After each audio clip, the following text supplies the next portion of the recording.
nu sodaachisuun hololli diinaa jechi anagaa karaa nu raasu nu wajjin jira hundumaa gochuuf ni danda'u sodaatina akeekni diinaa nurratti hin ta'u akeekni diinaa nurratti hin ta'u akeekni diinaa nurratti hin ta'u akeekni diinaa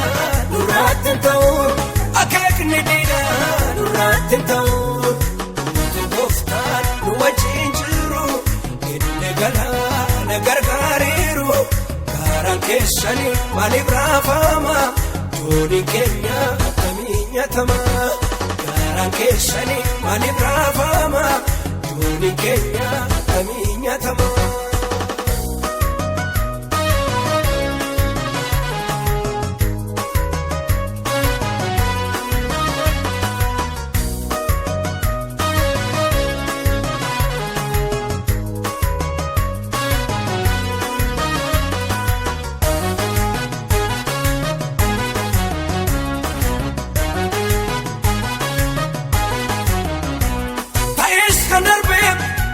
Kan jirus nu sodaachisu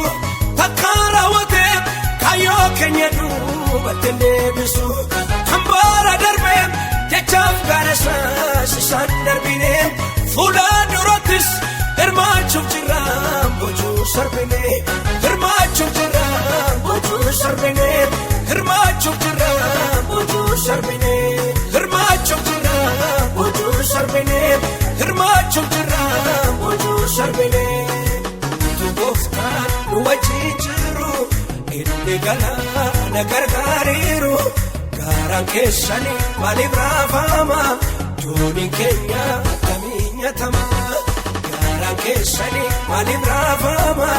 jooniin keenya akkamiin nyaatama.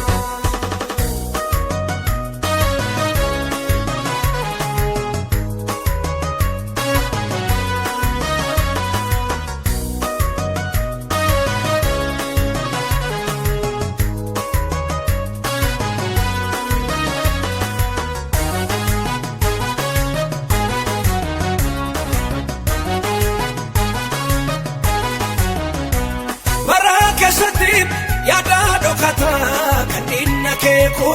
sodaatina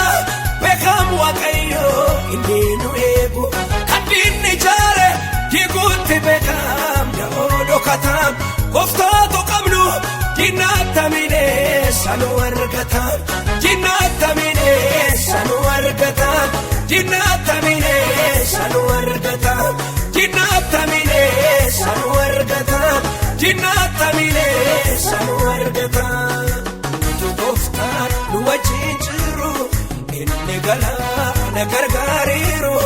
karaan keessanii maaliif raafama jooniin keenya akkamiin nyaatama karaan keessanii maaliif raafama jooniin keenya akkamiin nyaatama.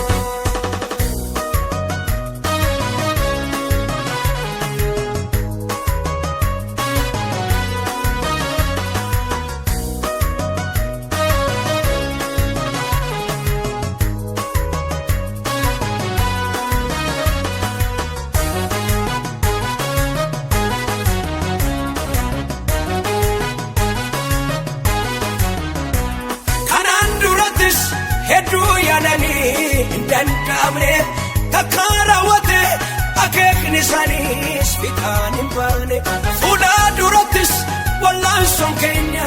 ittuma fufaa garaa dhumaatti inni nu mormu ginichi kufaa inni nu mormu ginichi kufaa inni nu mormu ginichi kufaa waaqessuun keenya ittuma fufaa farfachuun keenya ittuma fufaa lallabuun keenya